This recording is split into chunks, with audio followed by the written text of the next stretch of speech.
Adrien Poussou, bonsoir. Vous êtes ancien ministre de la Communication et de la Réconciliation en Centrafrique. Merci d'être avec nous. Alors, le premier sommet Russie-Afrique, c'était en 2019 à Sotchi. Et à l'époque, Vladimir Poutine avait plaidé pour une coopération renforcée avec le continent, militaire, politique, mais aussi économique. 3 ans après, est-ce que, selon vous, ça correspond à l'engagement de la Russie sur le continent? Merci de m'inviter aux téléspectateurs. Au fait, pour rester poli, nous avons assisté à un festival de duperie. C'est un jeu de dupes et vous faites bien de le rappeler. Lors du saut qu'il y a eu à Sochi il y a 3 ans, Poutine s'était engagé à multiplier en 5 ans par 2 le volume d'échanges commerciaux avec l'Afrique. 3 ans plus tard, ces engagements ne se sont pas concrétisés.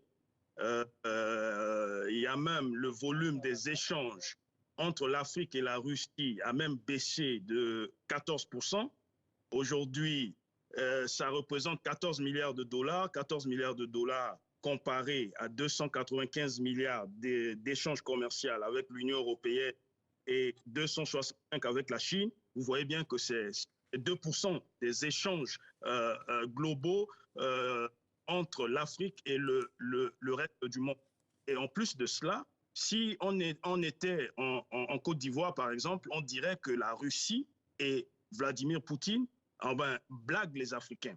Ils blaguent tellement les Africains que Poutine fait du chantage à la sécurité alimentaire. Vous voyez, il n'a pas voulu renouveler l'accord sur les céréales ukrainiennes parce qu'il voulait mettre, en tout cas, donner un peu de relief à ces annonces, puisqu'il a décidé comme ça, comme un chef de file, comme le patron de ses homologues africains. Il a décidé de donner Poussou, des... je vous interromps un instant juste pour préciser que le président russe a indiqué que son pays livrerait gratuitement dans les mois qui viennent des céréales à 6 pays africains, puisque vous parlez de sécurité alimentaire.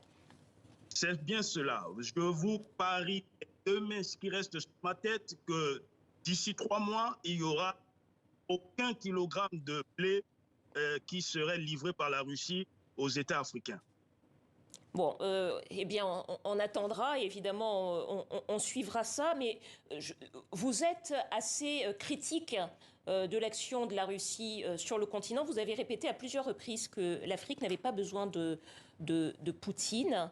À la lumière de ce sommet de Saint-Pétersbourg qui vient de s'achever, pourquoi, selon vous, le président russe ne vous semble pas être un partenaire idéal pour le continent? Parce que Poutine utilise les États africains comme de simples épouvantails pour rompre son... Monsieur Poussou? Oui. On vous entend mal, je vous en prie.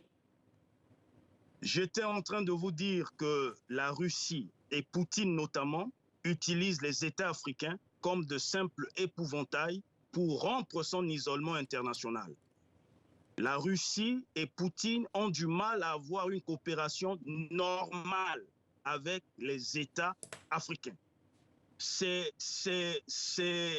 une évidence. Voyez-vous, pour ne prendre que l'exemple de la République centrafricaine, mon pays, l'intervention de Wagner coûte à peu près 20 milliards de francs CFA l'année à la République centrafricaine. Pour un pays qui a un budget de 250 milliards, cela représente au moins 10% du budget national. Et pour quel résultat? Merci à vous, Monsieur Poussou. On est arrivé au terme du temps qui nous était imparti. Merci à vous, Adrien Poussou, ancien ministre de la Réconciliation en Centrafrique. Merci à vous.